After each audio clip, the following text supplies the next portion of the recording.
신명기 20장입니다.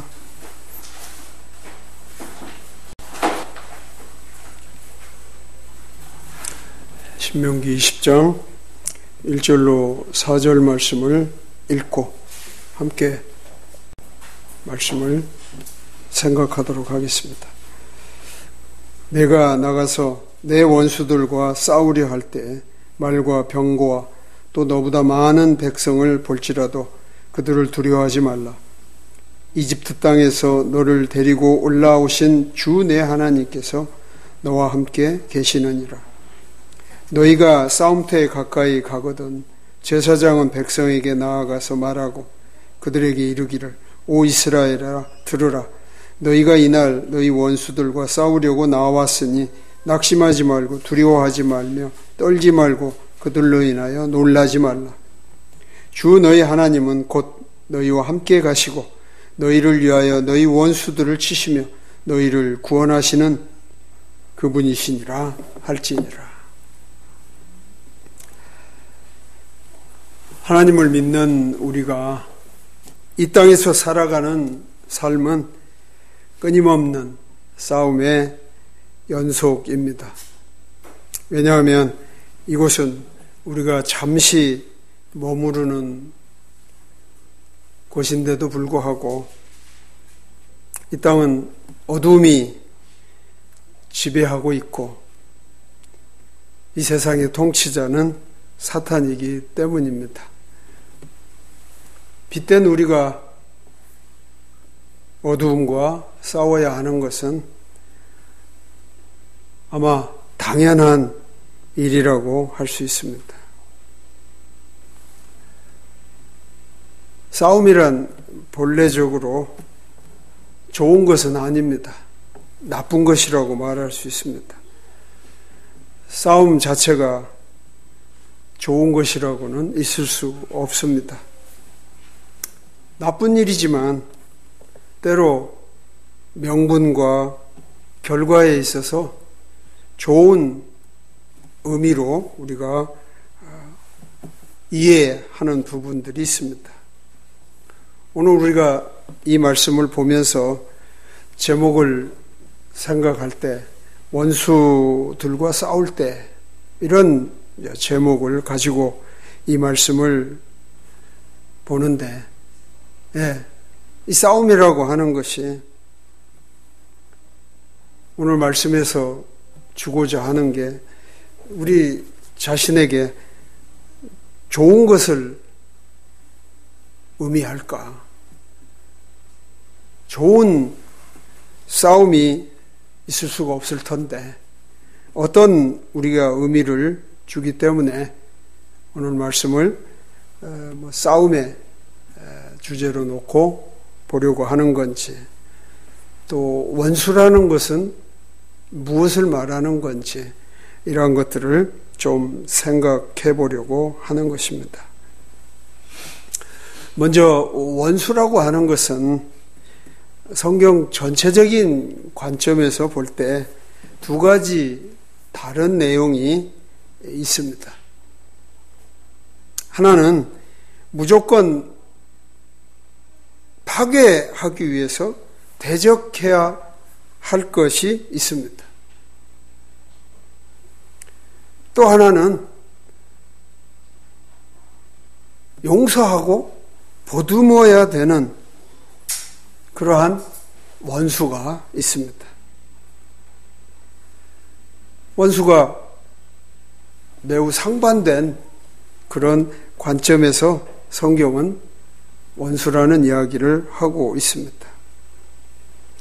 그렇다면 우리가 이 원수들과 싸워야 될 텐데 어떻게 그 원수를 구분해서 하나는 파괴시켜 대적하고 또 다른 원수는 우리가 용서하고 보듬어야 되는지 이 구분이 좀 있어야 할 것이라는 거죠. 누가 어떻게 이 구분을 해야 하는가? 무엇은 무조건 싸워서 파괴해버려야 하고 무엇은 용서하고 보듬어야 하는지, 거기에 어떤 기준이 있는지, 이런 것들이 먼저 생각되어야 할 것입니다. 단순하게 우리가 생각하면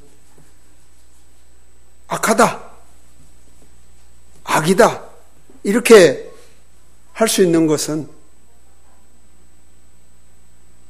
내가 싸움의 대상으로 여기고 무조건 파괴하고 대적해야 된다고 우리는 이해할 수 있습니다. 충분히 그렇게 우리는 판단할 수 있습니다. 그러나 문제는 나의 판단 기준이 항상 옳은가? 악한 것, 선한 것, 이런 구분이 내가 기준을 가지고 할 때 그것이 항상 옳은가? 또는 적절한가? 하는 것에 의문이 있습니다. 해보면 아닌 경우가 많습니다. 내가 선과 악이라는 것을 분별했는데 과연 그것이 항상 언제나 옳다라고 말할 수 있는가? 그렇게 말할 수 없다는 거죠. 그러면 우리는 이 원수에 대해서 싸울 때 대적해서 파괴해버려야 하는 이런 것에 선택, 또는 용서하고 보듬어야 되는 그러한 선택, 이런 것들이 잘못될 수 있다는 것을 알 수 있습니다. 그렇다면 이것을 누가 해야 옳은가? 누가 해야 악한 것은 무조건 파괴해서 대적하고 또 다른 원수는 우리가 용서하고 보듬어야 될 것인데 누가 해야 옳을까? 누가 해야 적절할까? 아마 항상 옳은 존재가 있다면 그 존재가 이 판단을, 이 기준을 가지고 있어야 되지 않나. 그 기준을 우리에게 말해줘야 되지 않나 라고 생각합니다. 그런데 우리는 그런 존재를 알고 있습니다. 바로 그분은 하나님이십니다. 하나님은 항상 옳습니다. 그래서 하나님의 말씀은 항상 진리라고 말을 하는 거죠. 하나님의 명령은 항상 의로우시고 공평하시다는 것을 우리는 알고 있습니다. 그래서 그분의 말씀에 따라서 우리가 순종할 때에 우리는 어떤 원수가 우리가 싸워서 무조건 파괴시키고 대적해야 되는 건지, 또는 어떤 원수는 우리가 용서하고 보듬어야 하는지, 그것을 분명히 알 수 있습니다. 하나님이 기준이 되시고, 그래서 하나님이 명령하신 대로 우리가 행하게 되면 어떤 원수는 파괴하고 대적해야 되는 것이고, 어떤 원수는 우리가 용서하고 보듬어야 되는 그런 것이라는 걸 분명히 알 수 있습니다. 자, 그렇다면 성경에서 언급된 원수라는 용어를 좀 살펴볼 필요가 있습니다. 구약 성경에는 원수라고 표현된 그런 용어로 두 가지가 쓰여 있습니다. 그런데 한 가지가 다른 것보다는 월등하게 많습니다. 이게 다른 거는 겨우 몇 번 사용되는 일이라 우리가 그냥 좀 오늘 말씀에서는 좀 뒤로 하고 거의 사용되고 있는 그 용어만 좀 생각을 해보도록 하겠습니다. 오야베라고 하는 오야브라고 하는 그런 그 히브리어입니다. 영어로는 거의 복수형을 많이 사용해서 enemies라는 그런 뜻으로 번역되어 있습니다. 그래서 오늘 또 우리는 읽은 본문에서 원수들이라고 하는 그런 용어로 소개되고 있습니다. 그래서 한글로는 원수들이라고 번역된 것이죠. 이 단어가 맨 처음 사용된 것을 보면 창세기 22장입니다. 아브라함이 이삭을 하나님이 지시한 곳에 바치고 나서 하나님으로부터 약속을 재차 다짐받는 곳에 등장을 합니다. 그래서 창세기 22장 17절에 보면 내가 내게 복을 주고 복을 주며 또 내 씨를 하늘의 별들같이 바닷가의 모래같이 번성하게 하고 번성하게 하리니 내 씨가 자기 원수들의 문을 소유하리라. 그래서 원수들, 이게 성경에서 가장 먼저 사용된 부분입니다. 18절까지 읽어보면 또 내 씨 안에서 땅의 모든 민족들이 복을 받으리니 이는 내가 내 음성에 순종하였기 때문이니라 라고 하나님께서 이미 아브라함에게 약속한 그 약속을 재차 이삭을 바친 후에 이렇게 이야기를 하십니다. 여기서 씨란 그리스도를 말하고 있습니다.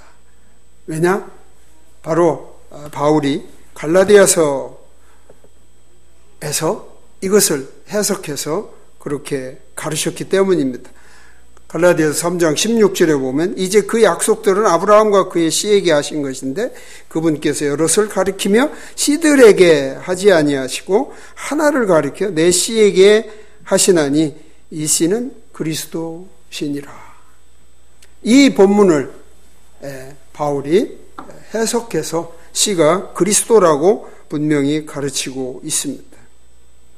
그래서 우리가 다시 창세기로 올라가서 보면 창세기 22장 17절과 18절에서 얘기했던 씨가 그리스도고 또 이 씨가 그 씨의 원수들의 문을 소유하리라 했습니다. 그렇다면 이 원수들이라고 하는 것은 분명해집니다. 결코 이 원수들이 사람과 관련된 것은 아닙니다.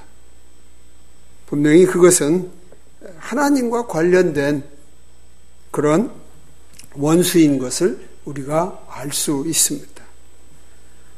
하나님과 관련된 원수. 또 출애굽기 15장에서는 처음으로 원수, 단수로 표현된 그런 내용이 나오는데 출애굽기 15장 6절에 오 주여 주의 오른손이 권능으로 영화롭게 되었나이다. 오 주여 주의 오른손이 그 원수를 산산조각 내었나이다 라고 말하고 있습니다. 여기서 원수란 지금 출애굽기 15장은 모세가 이스라엘 백성을 이집트에서 데리고 홍해를 건너 안전한 그런 곳으로 이동하고 홍해가 다시 물이 흐르면서 그곳에 이스라엘 백성을 쫓아왔던 이집트 파라오의 모든 군대들을 물에 수장한 것들을 보고 모세가 하나님을 찬양하여 부르는 노래 가운데 있는 겁니다. 여기서 원수란 하나님의 능력에 대항했던 파라오의 이집트를 말하고 있습니다. 이집트는 여기서 말할 때, 성경이 말할 때 세상을 의미하고 있습니다. 즉 하나님을 대적하다가 이 땅에 쫓겨난 사단의 지배 아래에 있는 세상을 의미한다는 말이죠.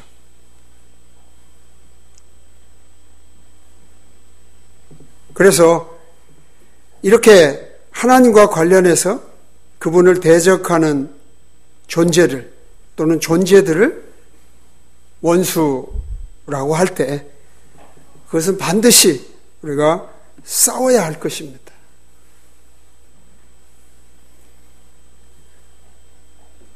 하나님과, 즉 하나님이 우리에게 대적하여 싸우도록 하는 일은 이 세상의 지배자, 이 세상을 통치하는 사단 마귀의 어떤 그런 존재들에 대해서 하나님은 우리에게 언제나 항상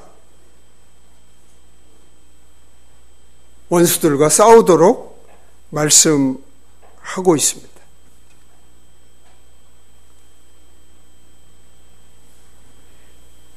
그러나 원수를 용서하고 보듬어야 할 때에는 나와 같은 나에 대해서 원수가 되는 때를 말합니다. 즉 사람에 대해서는 분명하게 용서하고 보듬어야 된다. 사람이 혹은 내 이웃이 원수라 하더라도 그들을 싸우고 파괴하고 대적하는 것이 아니라 그들에게 대해서는 용서하고 보듬어야 되는, 구약에서도 이미 이 이야기를 가르쳤습니다. 레위기 19장 18절에도 보면 너는 원수를 갚지 말고 내 백성의 자녀들에게 원망하지 말며 내 이웃을 내 자신과 같이 사랑하라. 주께서 말씀하셨습니다. 이것이 신약 성경에 오면 이렇게 발전되어 예수님께서 가르치십니다.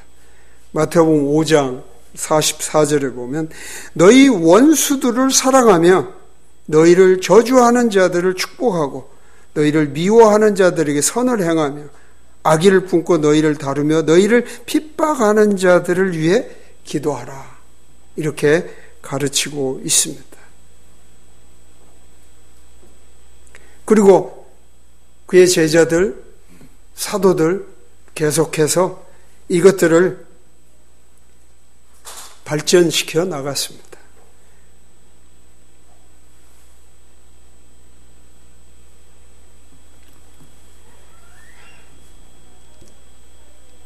그래서 지금까지 이야기를 우리가 정리해서 한번 본다면 원수라고 하는 것이 두 가지의 관점에서 볼 수 있다.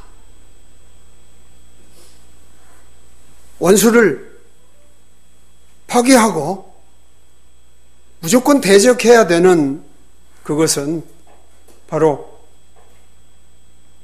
하나님의 뜻을 대항하는 어떤 그런 존재에 대해서는 우리가 반드시 그 원수에게 대해서 대항하여 무찔러야 되는 것이라 이야기하시고, 또 다른 관점에서의 원수는 그도 나의 이웃이기 때문에 그 원수까지 사랑해야 하는, 그 용서를 용서하고 그 원수를 용서하고 보듬어야 되는 그러한 것으로 성경은 우리에게 원수를 말하고 있다. 이렇게 정리해야 합니다. 그리고 오늘 본문의 내용들을 통해서 우리가 싸울 때 어떠한 전략을 가지고 또 어떤 힘으로 싸워야 할 것인가 하는 것을 살펴볼 필요가 있습니다. 오늘 본문에서 말하는 원수는 하나님이 우리에게 대적자라고 말씀하시면서 반드시 파괴시켜야 된다. 반드시 그들을 대적하여 멸망시켜야 한다는 이러한 점을 강조하고 있습니다. 그래서 오늘 본문의 내용에 보면 내가 원수와 싸울 때라는 것은 이런 의미를 보여주고 있습니다. 하나님이 선포한 하나님을 대적한 원수들과 싸울 때를 말하고 있고, 그래서 이 싸움은 그것을 나에게 전적으로 맡겨두지 않으신다는 겁니다. 이것을 먼저 이 싸움에서는 우리가 이해할 필요가 있습니다. 그래서 1절에 보면 원수가 아무리 강하게 보여도 그들을 두려워하지 말라고 했습니다. 싸움은 밖으로 보이는 어떤 힘으로 싸움이 있기 전에 먼저는 정신적인 문제라고 말할 수 있습니다. 대적에 대해서, 적에 대해서 두려운 생각을 가지는 순간 그 싸움은 이미 끝났다 라고까지 극단적으로 말할 수 있습니다. 이미 싸움에 한풀 꺾이고 나가는 일이 되어서 결코 그거를 극복하기가 쉽지 않습니다. 그래서 두려워하지 말라 하는 것을 말씀하고 있는 겁니다. 두려워하지 말라는 것을 좀 실감난 상황으로 좀 보면 여호수아가 모세도 없이 이스라엘 백성을 데리고 요단강을 건너가야 하는 그런 상황에 놓였을 때 하나님이 그에게 말씀하신 그 내용을 우리가 떠올려 보면 두려워하지 말라는 것이 얼마나 중요한 일인가 하는 것을 알 수 있습니다. 그래서 여호수아서 1장 9절에 보면 내가 내게 명령하지 아니하였느냐 마음을 강하게 하고 크게 용기를 내라 두려워하지 말며 놀라지 말라 내가 어디로 가든지 주 내 하나님이 너와 함께 하시느니라 라고 하나님이 여호수아에게 격려를 하고 있습니다.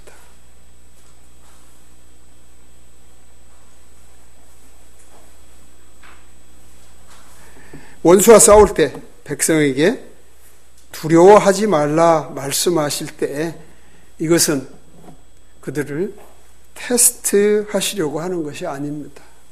두려워하나 안 하나 보려고 말씀하시는 것이 아닙니다. 얼마나 그들이 담대하게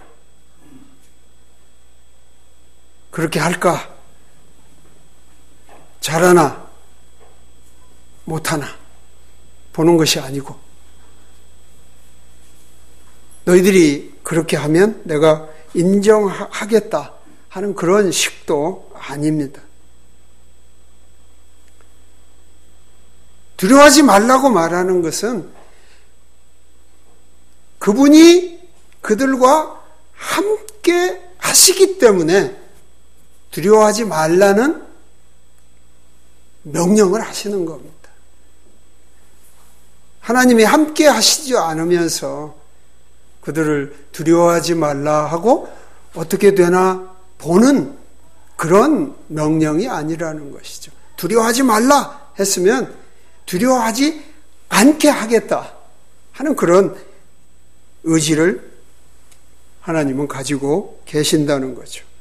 그래서 1절 말씀에도 두려워하지 말라 말씀하시고 곧 이어서 주 하나님께서 함께 하시기 때문이라고 분명히 밝히고 있습니다. 이것은 이스라엘 백성을 이집트에서 데리고 나와 지금 광야 생활 후에 이 백성들이 머물러 있는 곳까지의 하나님의 일하심을 봐도 이 백성은 인정할 수 있습니다. 하나님이 함께 하셨다는 것을 그들은 분명히 인정할 수 있습니다. 그래서 이집트에서 여기까지 하나님이 함께 하신 그 하나님이 가나안 땅에 들어가서 원수들과 싸울 때에도 함께 하시겠다, 그런 말씀입니다. 성경에서는 이 이야기를 여러 가지 내용을 통해서 이해할 수 있습니다. 하나님은 자신을 표현하실 때 임마누엘의 하나님이라고 했습니다. 백성과 함께 하시는 분이라는 표현에서도 드러났습니다. 또 세상 끝날까지 항상 너희와 함께 하시리라 약속하신 예수님의 가르침에서도 우리는 분명히 할 수 있습니다.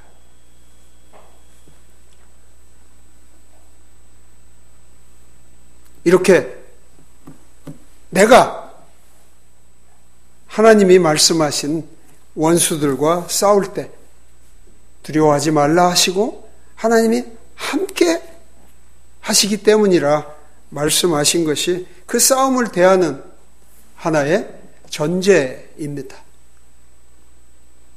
이유입니다. 왜 싸우라 하시는지. 그렇다면 하나님께서 그 싸움을 싸우실 때 분명히 전략을 가지고 그 싸움을 싸우도록 하시겠다는 것이 2절로부터의 말씀에 나옵니다. 싸움을 하려 할 때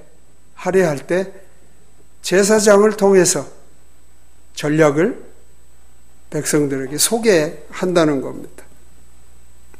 이 전략은 두 가지 영역이 나와 있습니다. 하나는 군사의 전략이라고 할 수 있고, 그러니까 최전선에서 싸우는 자들에 대한 전략이 있고, 또 하나는 그 군사들을 지휘하는 자로서의 지휘하는 그 능력의 어떤 전략이 나타나 있습니다.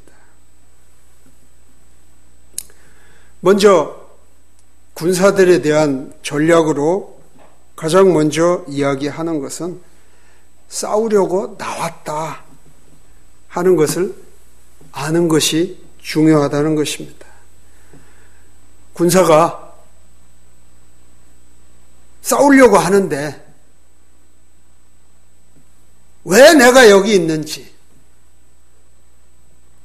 이거를 모른다면 그 싸움은 해보나 마나인 것이죠. 왜 우리가 군사로서 훈련을 싸움에 직면되어 있지 않는데도 왜 훈련을 그렇게 열심히 하는가 하면 실제 상황이 됐을 때 싸우는 자로서의 동기와 그런 자세를 분명히 하기 위한 것이라 믿습니다.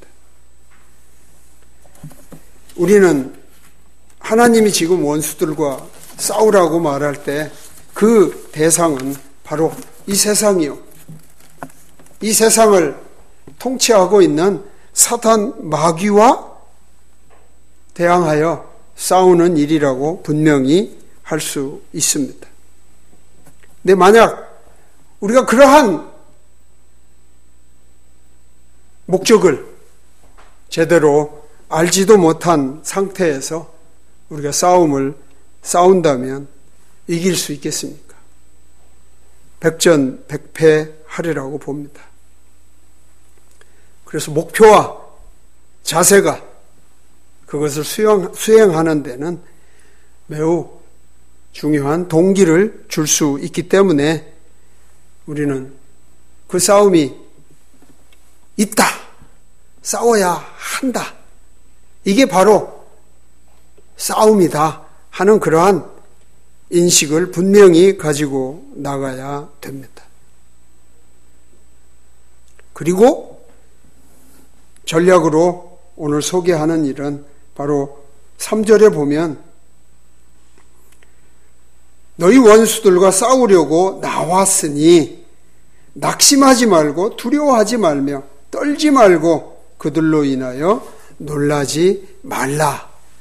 고 군사의 자세를, 전략을 이야기하고 있습니다.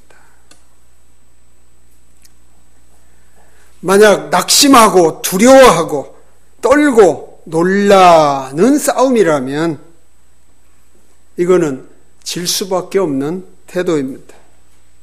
싸워보지도 못하고 손을 드는 그런 태도입니다. 이스라엘 백성은 아시리아의 침입을 겪으면서 또는 바벨론의 침입을 겪으면서 이런 자세였기 때문에 고통을 당한 때가 있었습니다. 그들은 이러한 무서운 침입을 당하자 다리가 풀렸습니다. 너무 두려웠기 때문에요. 특별히 아시리아 같은 나라는 그들이 제국을 이루어가면서 나라들을 침입할 때 정말 듣기만 해도 몸이 떨릴 만큼 무서웠습니다. 실제적으로 사마리아를 그들이 점령할 때 그들이 행했던 일들은 역사 이래로 그렇게 처참한 행위를 한 적이 없다고 할 만큼 무서운 일을 행했습니다. 그래서 이스라엘 백성들은 아시리아가 온다 하면 무릎이 풀려서 떨었다. 얼굴이 뭐가 됐다? 검게 됐다. 뭐 이런 표현들을 성경은 기록하고 있습니다. 우리도 마찬가지로 이런 싸움에 직면하는 때가 있습니다. 세상은 우리가 원하는 대로 나아지고 있지 않습니다. 점점 더 악해지고 바른 것을 적용하기가 더욱 어렵게 되어 가고 있습니다. 바르게 사는 것이 편한 세상이 되어야 하는데 그렇지 않고 속이고 은폐하고 그래서 사실이 오히려 어리석은 것처럼 보이는 그런 사회를 삽니다. 강자만이 살 수 있는 그런 세상이 되어가고 있습니다. 자연스럽게 순리대로 바른 방향으로 가는 그런 변화는 결코 기대하기가 어렵게 되었습니다.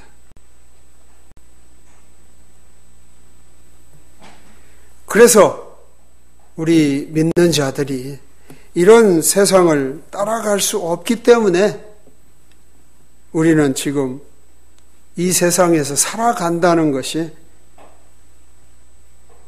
싸움을 싸우는 그런 심정으로 살아갈 수밖에 없습니다.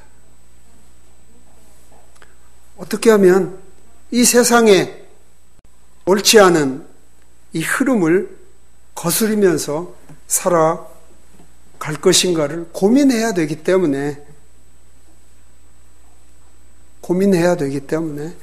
오늘 제사장의 이런 소리가 우리에게 꼭 필요한 것입니다. 낙심하지 말고 두려워하지 말고 떨지 말고 그들로 인해서 놀라지 않는 그런 우리의 태도가 매우 중요합니다. 하나님은 지금의 이 세상을 결코 영원히 지속되도록 하지 않습니다. 언젠가 이 세상은 끝이 있습니다. 또한 우리는 믿는 자들은 이 세상이 영원히 살 곳이 아닙니다. 얼마인지는 모르지만 잠시 사는 것입니다. 그래서 우리는 이 세상에 동화되어 흘러가지 않고 오히려 역행하는 그러한 방향으로 살아가야 되기 때문에 낙심하지 말고 두려워하지 말며 떨지 말고 놀라지 않는 그러한 태도와 자세로 살아가는 것이 이 세상을 살아가는 오늘 성경에서 말하는 전략이 됩니다.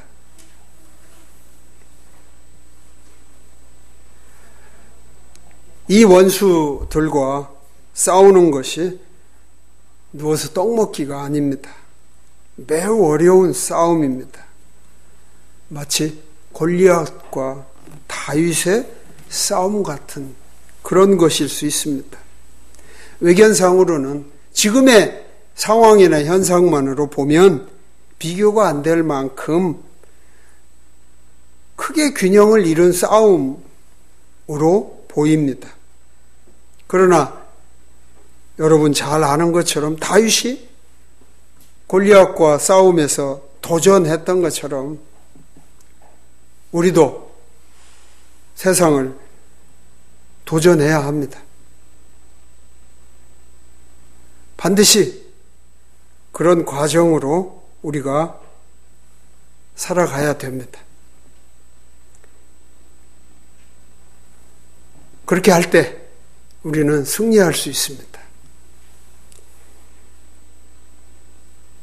그러나 여기에서 한 가지 다윗의 골리앗과 싸움에서의 중요한 포인트는 뭐였습니까?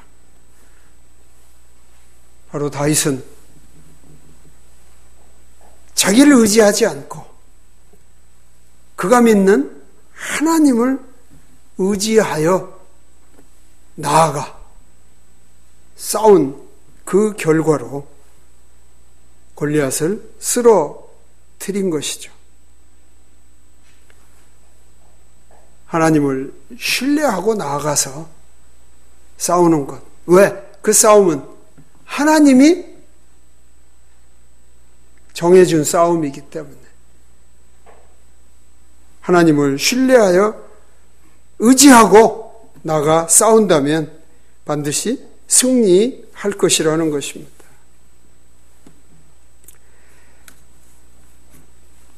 싸움에 그래서 주의가는 이러한 전략을 가지고 그 싸움을 싸우신다고 합니다.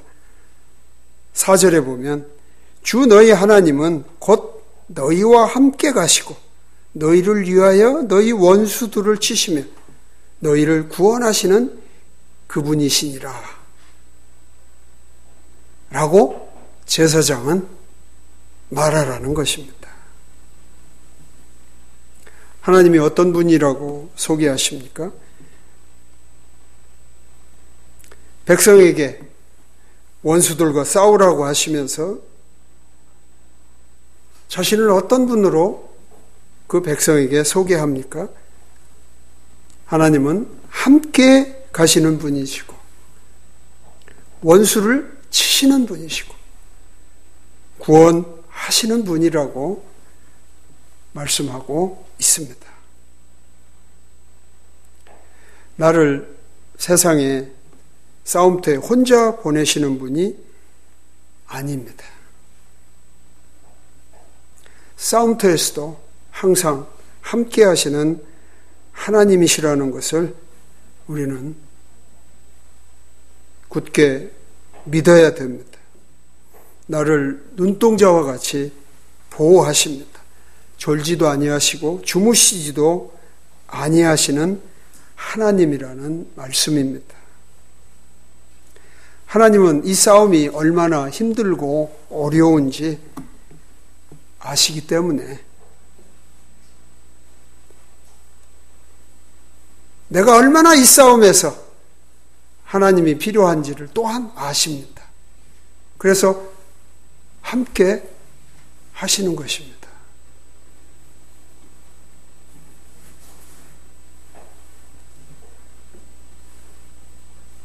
또 함께 하시지만 과연 하나님이 직접 싸우실까 하는 그런 의구심이 있을 수 있을 터인데, 오늘 말씀해 보니까 하나님은 원수들을 치신다고 했습니다. 이때 하나님은 원수를 사랑하라 하지 않으셨습니다.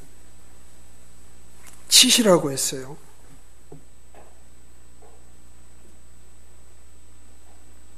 하나님은 원수로 생각하는 존재에 대해서는 끝까지 그것들이 진멸되기를 원하십니다. 아말렉 족속이 있습니다. 그들이 원래부터 이스라엘 백성을 괴롭혔다 말씀하시고, 그 백성들에게는, 즉 이스라엘 백성에게는 그들이 원수와 같은 존재라고 하나님은 여기셨습니다. 그래서 출애굽기 17장 19절에 보면 주께서 아말렉과 대대로 싸우리라고 주께서 맹세하셨다고 표현하고 있습니다. 근데 아말렉이 아직도 그렇게 존재하고 있습니다. 그러자 사무엘상 15장에 가면 사울에게 주님이 명령하십니다. 물론 사무엘을 통해서요. 어떻게 해요? 지금 가서 아말렉을 쳐서 그들이 가진 모든 것을 진멸하고 남기지 말며 남자와 여자와 어린아이와 젖먹이와 소와 양과 낙타와 나귀를 죽이라 했습니다. 진멸하라는 건 뭐예요? 싹 죽이라 하는 그런 말입니다. 원수입니다. 원수를 사랑하라 하지 아니하시고, 이 원수는 반드시 진멸해야 될 것이라고 성경은 우리에게 가르치고 있습니다. 원수를 우리는 분명하게 구분해야 됩니다. 그래서 하나님이 원수와 싸우라, 그리고 그들을 진멸하라 할 때는 그들을 불쌍히 여기면 안 됩니다. 사울은 불쌍히 여긴 것은 아니지만 어쨌든 다 죽이지 않는 그런 일로 인해서 자신의 지위를 박탈당하는, 그리고 성경에서 그는 자연적인 사람으로 소개될 만큼 하나님이 기뻐하지 않으셨습니다. 하나님은 원수들을 치십니다. 그리고 또 하나님은 그 싸움에서 나를 승리자로 만드신다 하신 것입니다. 함께 하십니다. 원수를 치십니다. 그리고 그 승리의 기쁨을 나에게 주십니다. 싸움에는 궁극적인 결과가 있어야만 합니다. 싸웠지만 결과가 없다면 정말 안타까운 일입니다. 우리는 지금 그것을 겪고 있습니다. 한국에 전쟁이 있었는데 그 결과는 아직 없습니다. 누가 이기고 누구가 졌다는 결과가 없습니다. 우리가 아는 것처럼 단지 휴전 상태에 있을 뿐입니다. 이런 것은 승리가 아닙니다. 이것은 싸움에서 온전하게 구출된 그런 상태도 아닙니다. 하나님이 나에게 싸우라고 명령을 하신 그 싸움에는 이러한 애매모호함이 없습니다. 분명히 결과가 있고 그 결과는 승리하게 하셔서 그 싸움에서 구원을 완성해 보여주시는 것입니다. 역대기하 32장을 펴보시면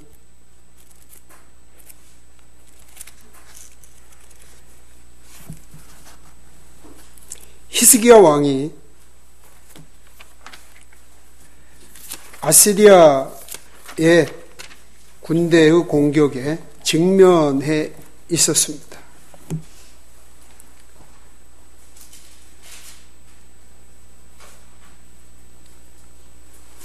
그 직면에 있는 상황에서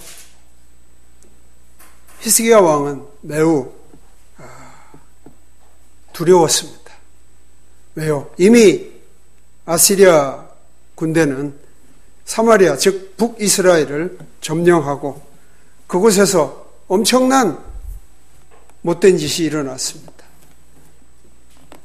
당연히 피지배 국가의 백성들이 많이 죽고 포로 잡혀가고 그들에게 점령 국가로서 행하는 행위에는 정말 참혹한 일들이 많이 일어났습니다.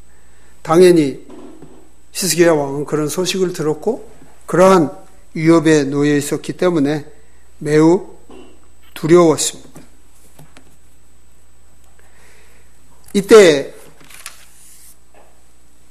이사야가 이 히스기야 왕을 통해서 하나님의 메시지를 주게 됩니다. 그래서 그런 것들을 통해서 크게 마음을 다지고 그리고서 이 아시리아의 산헤립을 대적하게 됩니다. 그래서 그들이 하나님께 부르짖게 되고 그 부르짖음을 통해서 이제 싸움이 일어났는데 그 싸움에서 히스기야 왕은 온전하게 승리를 하게 됩니다. 그 내용을 21절에 보시면 주께서 한 천사를 보내시며 그가 아시리아 왕의 진영에서 강한 용사와 지도자와 대장들을 다 멸하셨으므로 이에 그가 수치스러운 얼굴로 자기 땅으로 돌아갔더라. 그가 자기 신의 집에 들어갔을 때 그의 뱃속에서 나온 자들이 거기서 그를 칼로 죽였더라. 이와 같이 주께서 히스기야와 예루살렘 거주민들을 아시리아 왕 산헤립의 손과 다른 모든 자들의 손에서 구원하사 사면에서 그들을 인도하심에 많은 사람이 예물을 가지고 예루살렘에 와서 주께 드리고 또 선물을 유다와 히스기야에게 드림으로 이후로부터 히스기야가 모든 민족들의 눈앞에서 크게 되었더라.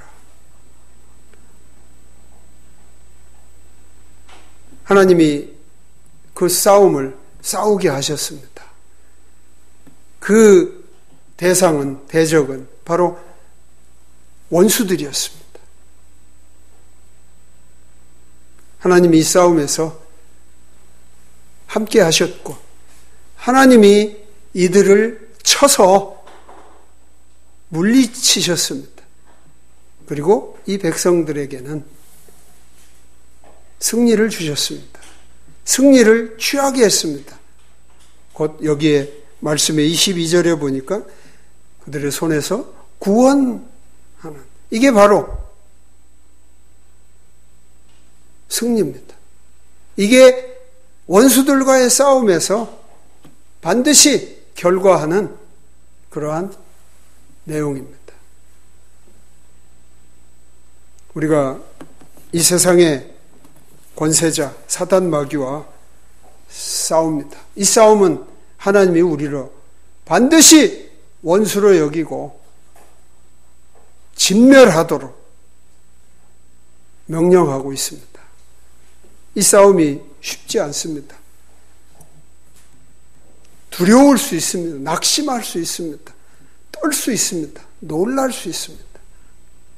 그러나 그러지 말라 말씀하시고 하나님의 전략을 그대로 우리에게 보여주시면서 이 싸움에서는 결과는 반드시 승리하고 만다 말씀하셨습니다.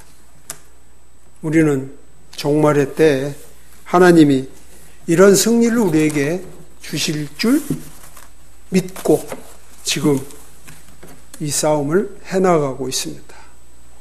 결국 이 싸움은 내가 승리합니다. 우리가 승리합니다. 왜요? 하나님이 함께 하시고 하나님이 그 원수를 치시고 하나님이 구원하시는 분이시기 때문에 우리는 반드시 구원받을 것입니다. 그 구원에 우리 모두가 함께 나아가고 반드시 그 자리에 서게 될 줄 믿습니다. 기도하겠습니다. 하나님 아버지, 하나님이 우리에게 말씀하신 대적하여 반드시 승리해야 한다는 그 원수들에게 대해서는 우리가 하나님의 말씀처럼 하나님을 신뢰하고 반드시 승리하게 될 줄 믿습니다. 그러나 이웃에게 대해서 원수는 하나님이 용서하고 보듬어서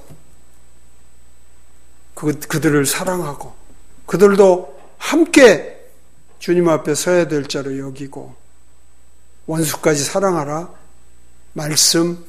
말씀하셨사오니 이 분별을 우리가 분명히 함으로써 원수들을 철저하게 대적하고 원수를 사랑하는 우리의 믿음의 생활이 될 수 있기를 간절히 바라옵고 예수님 이름으로 기도합니다.